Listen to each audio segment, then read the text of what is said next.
बहुत इंपॉर्टेंट रहेगा।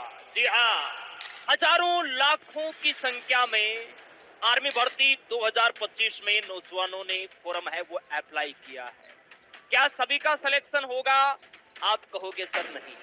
सिलेक्शन किसका होता है? क्योंकि आर्मी स्टडी से आपको पता है हर साल हजारों की संख्या में फौजी है वो बनते हैं। और हम नौजवानों से बात करते हैं कि आपने कैसे पढ़ाई की, क्योंकि उसमें से ऐसे बहुत सारे बच्चे होते हैं जिनका सिलेक्शन नहीं भी होता है। तो हम दोनों प्रकार के स्टूडेंट से बात करते हैं और हमें पता चलता है कि हाँ, जिन बच्चों का सिलेक्शन होता है उनकी तैयारी कैसे होती है, उनकी रणनीति क्या होती है। और एक बच्चा वो होता है जो मेहनत तो घोड़े की तरह करता है, लेकिन कहीं ना कहीं फाइनल मेरिट में उसको असफलता मिलती है। तो मेरे भाई, जो बच्चा सिलेक्शन लेता है उसकी तैयारी कैसे होती है, जिस बच्चे का सिलेक्शन नहीं होता है उसकी तैयारी कैसे होती है, दोनों के बारे में इस वीडियो के माध्यम से आपको मैं बताने वाला हूं। सबसे पहले मैं आपको बताऊंगा फेल होने के 5 से 6 सबसे बड़े कारण कौन से हैं। उसके बाद जो बच्चे सेलेक्ट होते हैं, मेरे भाई, जो बच्चे सेलेक्ट होते हैं वो कैसे पढ़ाई करते हैं, उनकी रणनीति क्या होती है, वो भी आपको मैं बताने वाला हूं। तो ये वीडियो आपके लिए बहुत इंपॉर्टेंट होगा।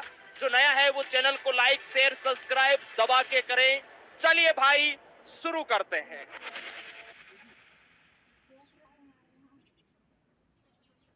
सबसे पहले हम बात करेंगे आर्मी एग्जाम में फाइनल मेरिट में फेल होने वाले जो 5 से 6 बड़े कारण हैं। क्योंकि जो बच्चे फेल होते हैं वो ऐसी लापरवाही जरूर करते हैं मेरे भाई। हमने बहुत सारे बच्चों से इस बार बात की थी जिनका सिलेक्शन नहीं हुआ था। देखिए, जो बच्चा 1-2 नंबर से बाहर होता है वो फेल की श्रेणी में नहीं आता, क्योंकि छोटी छोटी असफलताओं से ही मिलकर उसे आखिर में सफलता मिलती है। लेकिन जो बच्चा 5 नंबर 10 नंबर से फेल होता है वो बड़ी लापरवाही का शिकार होता है मेरे भाई। वो क्या गलती करता है, देखिए, सिर्फ लाइव क्लास देखना लेकिन प्रैक्टिस नहीं करना, सबसे बड़ी गलती। सिर्फ क्लास देखेगा, देख के कि हाँ हमने तो पढ़ाई कर ली, बाद में वो दोबारा उसका रिवीजन नहीं करेगा, उस पर प्रैक्टिस नहीं करेगा। ये सबसे बड़ा कारण है।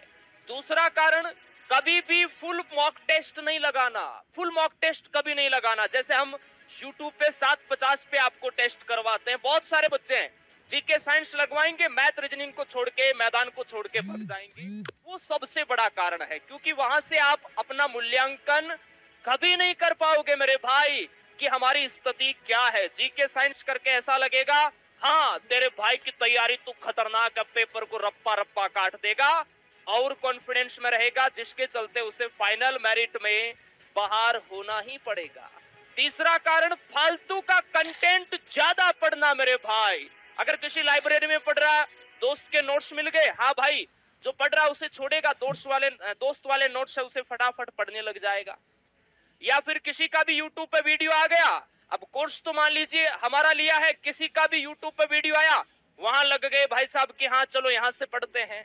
या किसी ने व्हाट्सएप पे मेरे भाई को इंपोर्टेंट प्रश्नों की पीडीएफ भेज दी, उसको पढ़ने बैठ गए। यानी फालतू के मैटर के अंदर वो फंसता जाएगा। और ये फालतू का दंगल बहुत बड़ा है, इसमें अगर डूब गए ना तो बाहर निकलना मेरे भाई आपके बस की बात नहीं है। इसलिए हमेशा वही पढ़ी जो आपके एग्जाम के लिए इंपॉर्टेंट है। उसके बाद एग्जाम ओरिएंटेड कंटेंट को छोड़ देना। एग्जाम ओरिएंटेड को तो छोड़ेगा है ना जब फालतू की चीजें ज्यादा पढ़ेगा। इधर उधर के वीडियोस पूरे दिन देखता रहेगा, इंस्टाग्राम की रील आ गई उसके पीछे लग जाएगा। जो आपको पढ़ना है उससे कहीं ना कहीं आप दूर होते चले जाओगे और इसके चलते फिर आप एग्जाम में फाइनल स्कोर नहीं लगा पाओगे मेरे भाई। ये सबसे बड़ी गलती है। आपका जो ध्यान भटकता है ना उसका रीजन यही है। ऑल इंडिया रैंकिंग टेस्ट है, गलती है। आपका जो ध्यान भटकता है ना उसका रीजन यही है। ऑल इंडिया रैंकिंग टेस्ट है वो प्रॉपर नहीं देना मेरे भाई। बहुत सारे बच्चे होते हैं हाँ सर इस बार दे लिया अगले बार नहीं देंगे, लापरवाही करते हैं, क्योंकि हमारे पास आपका डाटा पूरा रहता है। अगर आपने आर्मी स्टडी ऐप में रजिस्टर कर लिया ना तो हम आपका पूरा डाटा देखते हैं कि कौन बच्चा ऐप को कितने घंटे ओपन करके पढ़ता है, कितने घंटे वो पूरी क्लासें देखता है, टेस्ट कितने नौजवान लगाते हैं, कितने नहीं लगाते, सब डाटा हमारे पास रहता है। उसी आधार पर मेरे भाई हम बता रहे हैं। क्योंकि एक बच्चा ऐसा था जिसने कॉल किया था हमारे पास कि सर मेरा सिलेक्शन नहीं हुआ, मैंने तो आपसे ही पढ़ाई की थी। हमने उसका पूरा डाटा यहाँ चेक किया तो मेरे भाई 100% में से सिर्फ 30 से 35% उसने क्लासें देखी, बाकी टेस्ट थे वो लगा ही नहीं रखे थे। तो सिलेक्शन कैसे होगा भाई? ऐसा थोड़ी है कोर्स लेने से आपका सिलेक्शन हो जाएगा, पढ़ना तो आप ही को पड़ेगा ना। इसके अलावा देखिए, लो लेवल के क्वेश्चनों पे प्रैक्टिस ज्यादा करना। आजकल के यूट्यूब पे आपने देखा होगा पेपर चलते रहते हैं, बिल्कुल लल्लू लल्लू प्रश्न कराते हैं। बच्चे को ऐसा लगता है यार मेरी तैयारी तो बहुत अच्छी है, मैं तो 50 में से 45 कर रहा हूं। या फिर वो किसी की भी किताब उठा के या कहीं से भी टेस्ट उठा के लो लेवल के प्रश्नों पे प्रैक्टिस करेगा। एग्जाम ओरिएंटेड से कोई मतलब नहीं है, क्योंकि यूट्यूब पर वही दिखाया जाता है जो बच्चे देखना पसंद करते हैं। लो लेवल के प्रश्न आजकल के एग्जाम में नहीं आते मेरे भाई, 2-4 प्रश्न आते हैं, बाकी घुमावदार अच्छे लेवल के प्रश्न आते हैं। तो हमेशा लो लेवल के प्रश्नों पे प्रैक्टिस करते हैं, जिसके चलते एग्जाम के अंदर वो अच्छा स्कोर नहीं कर पाते।